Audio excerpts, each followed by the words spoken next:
In the second part of the Communist Manifesto, there's really two main things that are going on there, two main projects. One of them is to answer some of the objections to communism.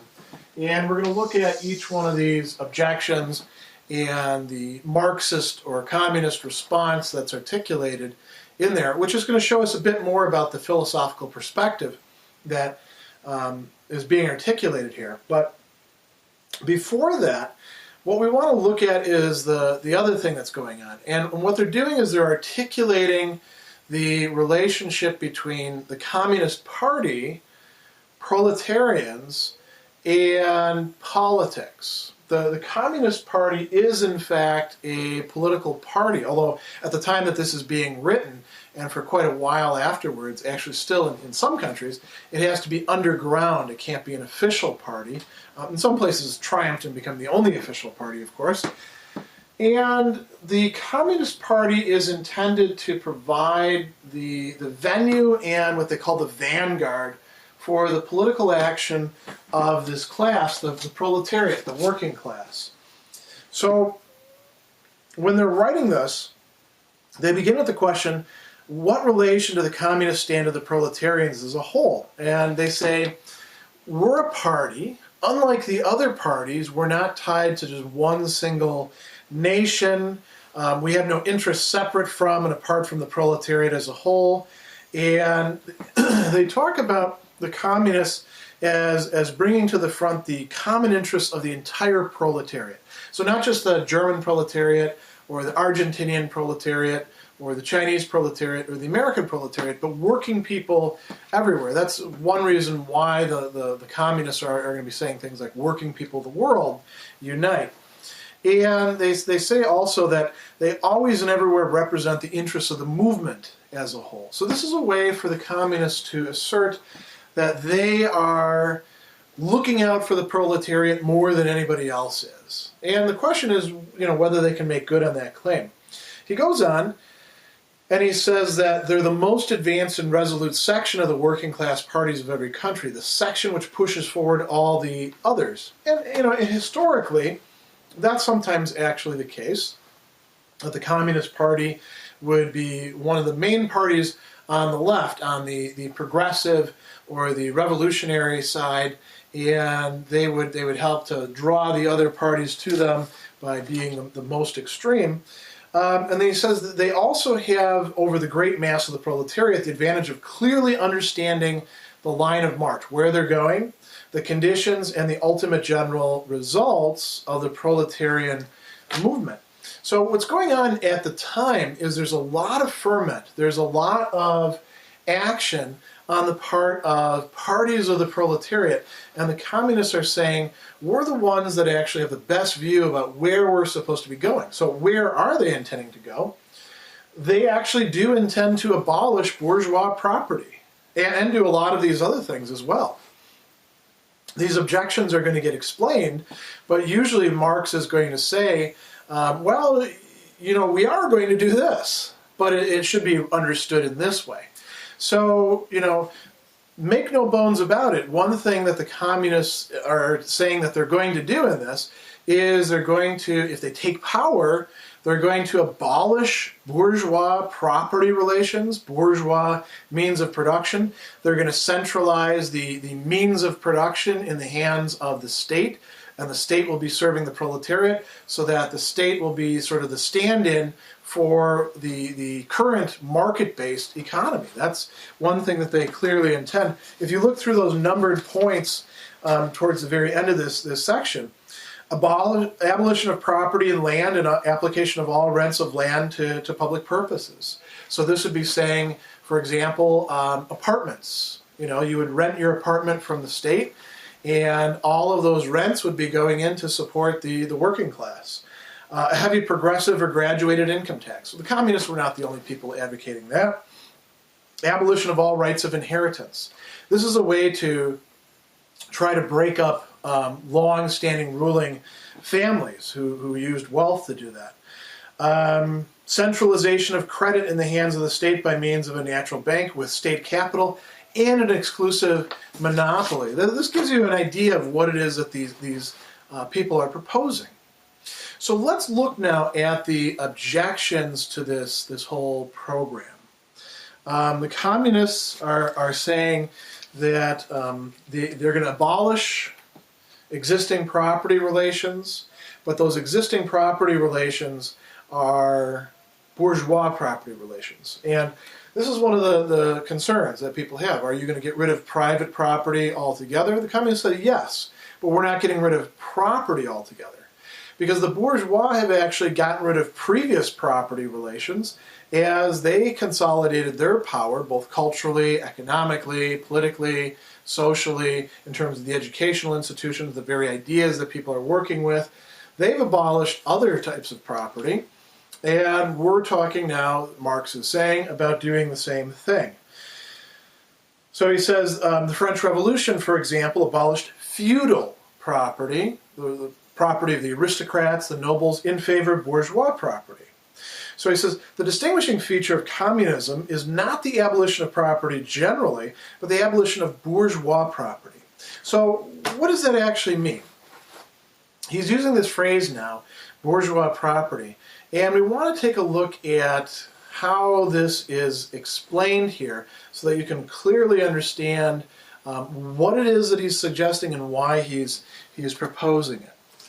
So he says, communists have been reproached with the desire of abolishing the right of personally acquiring property as the fruit of a man's own labor, which property is alleged to be the groundwork of all personal freedom, activity, and independence. And this is a long-standing notion. You can see this in previous thinkers, and you can see people still making recourse to this sort of notion today, that where property really comes from is the investment of labor applied to some sort of raw materials on the part of the person who works, and property is, you might say, the reward or the product, whatever it is that comes about. And whatever labor they put into it, they get property. So if you have a field and you put in 2 hours a day taking care of your field, but your neighbor puts in 8 hours a day, and their harvest is way better than yours, you don't get to complain and say, hey, why don't we share it all, equal with each other? Because the other guy can say, buddy, I put in 8 hours. You were sitting around taking it easy all the time when I was out there sweating in the sun. I deserve to have more property. And Marx says, you know what that really is? That's not bourgeois property. That's pre-bourgeois property. That's the sort of thing that people did in fact do. People who, say, claimed land and improved the land, and it therefore became theirs to work. People who had a farm, people who were doing handiwork, people who were primitive artisans. All of that really does make sense. That's not what happens in bourgeois society, though. That's not what happens with the new mode of production. What he's calling bourgeois property works like this. The proletariat puts in a certain amount of labor, and of that labor, it generates a given amount of property or wealth or product, however you want to understand it. Some of that goes to maintaining the proletariat. So he'll talk about a minimum wage. And what is the minimum wage understood to be in those times? Well, it's kind of similar to our understanding of minimum wage now. What do you need in order to actually survive? We raise the minimum wage because we say, well, somebody who's providing for a family of 4 can't make it on X amount of money per hour for something. They need, 20 cents more or $2 more or whatever. The basic idea is, well, what is the minimum that you can pay somebody so that they will actually still be able to show up to work the next day to make you some more money? Because notice that what you're not paying to the proletariat, it becomes a surplus. That's your profit. That's what you take if you're the one who owns the means of production. If you're the one who's putting other people to work and directing them. The word for that, Marx says, is capital. This is where capitalism comes from. capital is not just the money that you're able to invest, your capital investment in some sort of concern. Where did that actually come from in the first place? It came from shortchanging somebody else on the work that they're putting in, taking oftentimes the great, majority of what it is that they're able to generate and giving them just enough to keep clothed, fed, living, and reproducing. Maybe enough to get drunk every once in a while so that they'll blow off some steam and leave you alone. This surplus capital then is able to get reinvested back into the process. This is where it gets really interesting and really important to think in terms of long-term processes. What happens if we go through a number of iterations of this, where the laborer is generating X amount of wealth or value, and they're getting only a minimal amount in return? They get poorer and poorer in relation to the bourgeois, who ends up having more and more and more and more, because this capital allows them to have control over other people. It's what that allows them to set up this very system in the first place and to say, I was doing pretty good here, now let me expand over there. I have 5 workers and I'm taking, say, 3 workers worth of labor as my capital, my surplus from them, and the rest of it's going to keep them fed and housed and stuff like that. If I save a little bit from the work that they're doing, I can hire 10 people, then I can hire 20 people, then I can hire 100 people. Same thing, by the way, Marx thinks goes for rent. Rental properties work like this. Same thing works, by the way, also for the credit system. There's a lot of applications to this in our life. So, after all this is in your mind, Marx says, hard-won, self-acquired, self-earned property. Do you mean the property of the petty artisan and the small peasant, a form of property that preceded the bourgeois form? There's no need to abolish that. The development of industry is destroying that every day.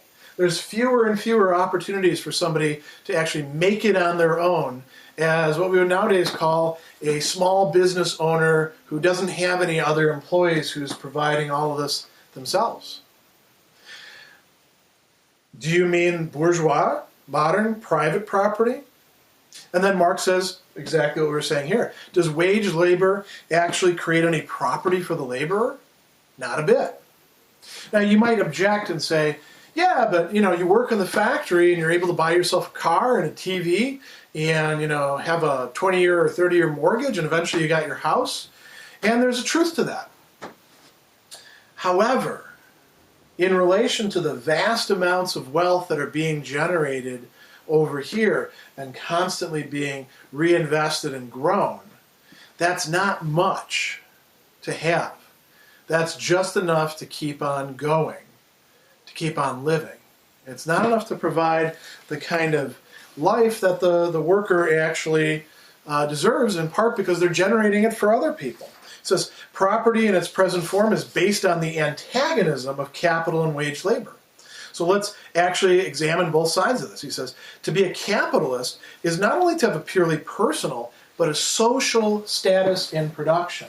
Here's what's actually being denied here. This is all social, meaning that it's part of social processes. The reason why a factory owner can actually operate his or her factory and hire people is because there's a whole bunch of things in society actually propping that up and making it possible for them to do that. There is no such thing, according to Marx, within bourgeois property as the self-made man. There is in pre-bourgeois property. But that becomes rarer and rarer and rarer. And one of the things that people often do is they take bourgeois property and they pretend like it's pre-modern property, when it's not really so. So it says capital is a social power. When capital is converted into common property, into the property of all the members of society, personal property is not transformed into social property. It's only putting it back where it was originally. It loses its class character. So he says, let's now take wage labor. The average price is the minimum wage. So whatever the worker is getting by his or her labor, they're never able to get ahead. As a matter of fact, they're falling further and further behind the entire time. So in bourgeois society, what does this tell you about people? Living labor is but a means to increase accumulated labor. What does that mean? The living labor that's going into creating this wealth here is being put back into the system to now create mechanisms of control over that very labor.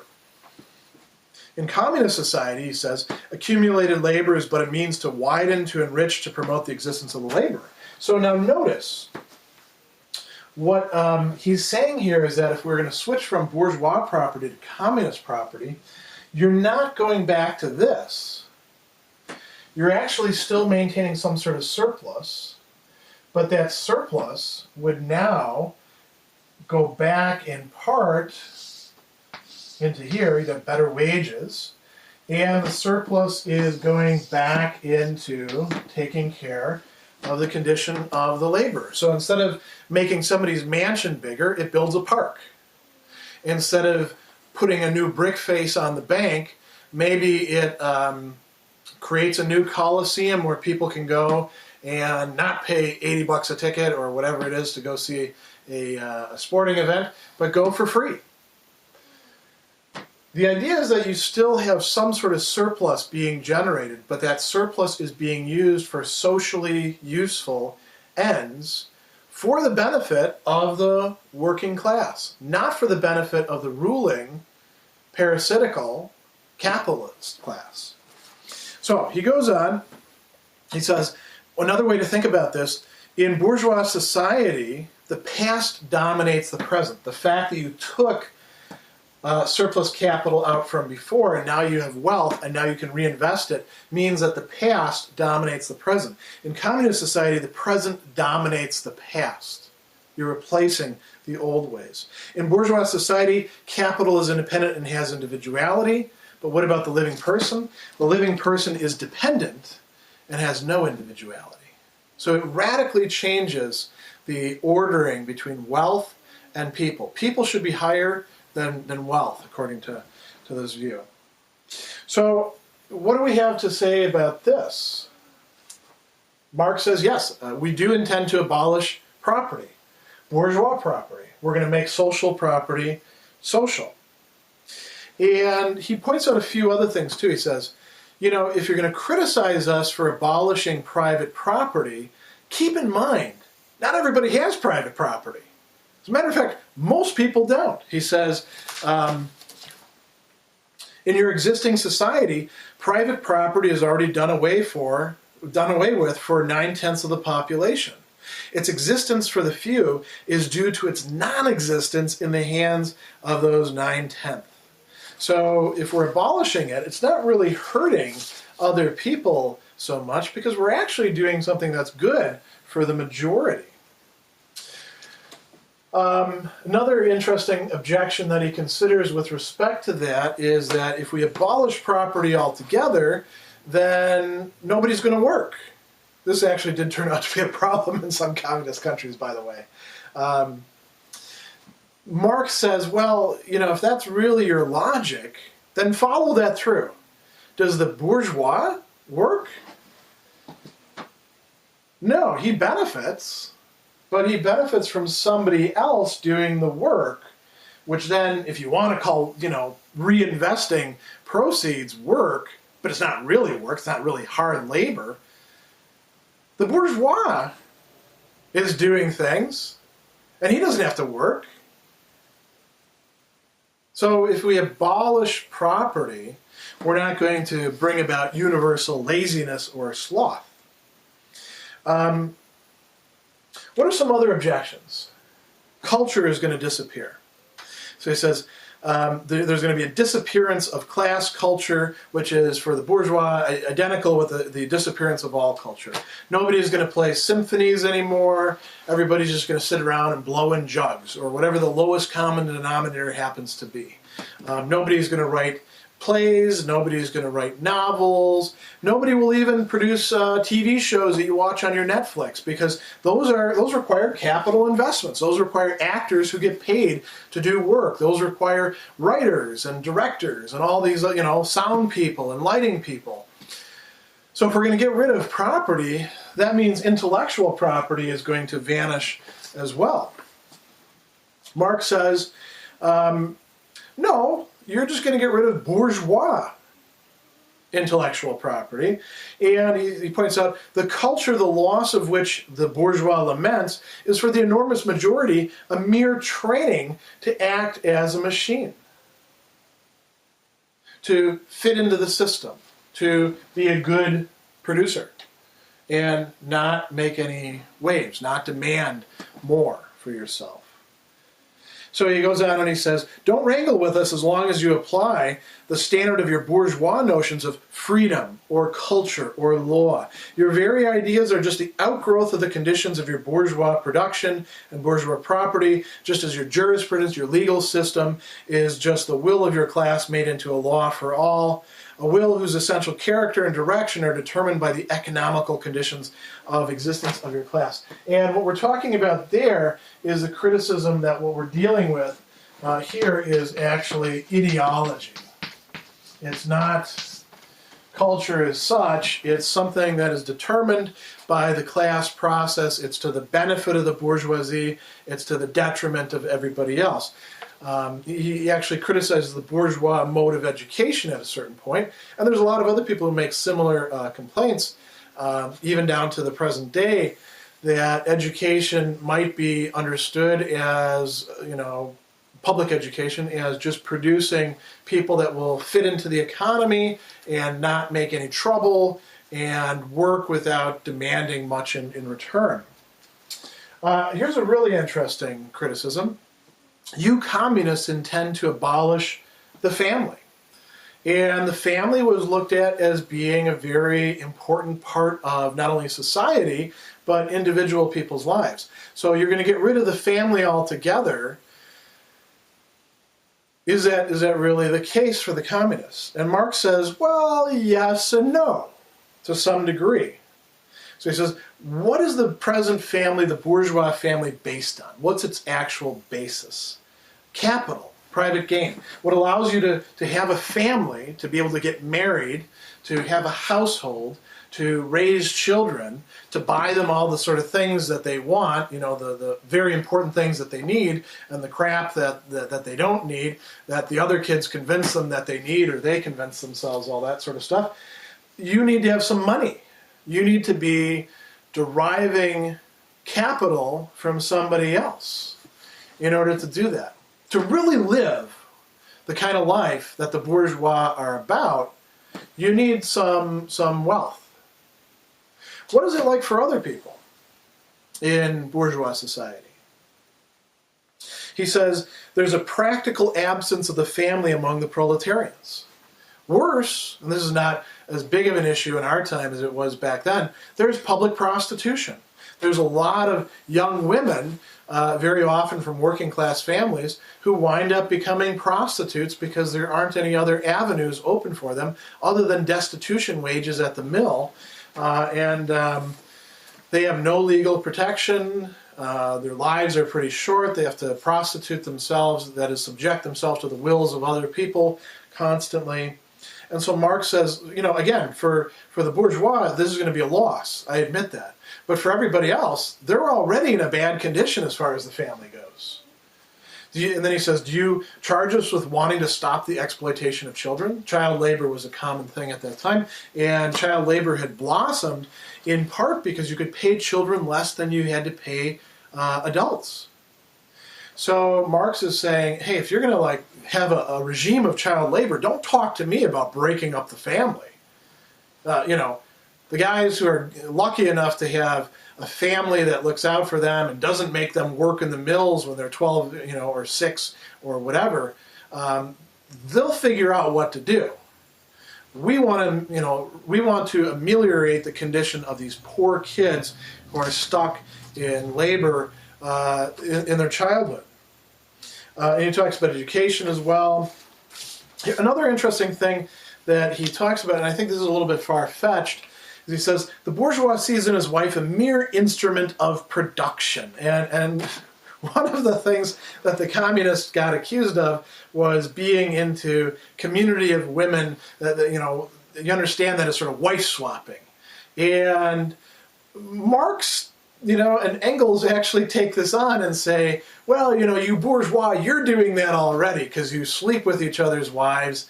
I think that this is probably one of those sections where, if you reverse it and you think about the women's side of this, what they're saying becomes rather unsavory, that it just have this open community. Now, if you understand it in terms of freedom and the right to adopt whatever partners you want without coercion or something like that, then perhaps the communists are advocating something better than the bourgeois at the time do. Another issue that they're talking about, that the communists intend to abolish nationality.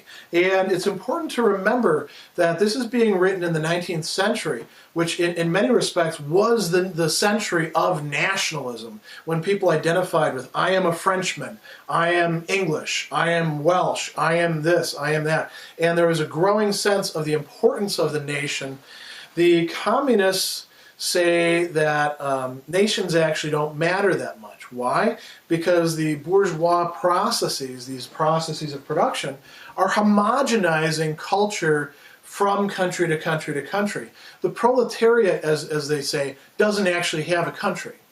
People who have a country are people who can afford to have a country, who are benefiting from the current social structure, who can have their country intervene on their part if they're, unfortunate enough to be caught off guard while they're traveling. The proletariat don't travel. They don't take trips. They don't go outside of where they are because they have to work all the time. The last interesting discussion has to do with denial of eternal truths. And once again, we're dealing with the question of ideology. So he says, does it require deep intuition to comprehend that man's ideas, views, and conception, in one word, man's consciousness, changes with every change in the conditions of his material existence, in his social relations, and his social life? So Marx is saying our consciousness, our way of thinking about things, changes depending on our economic conditions, whether we work, whether we don't work, how we work, whether we're exploited, whether we're being treated fairly, and the rest of our social life as well.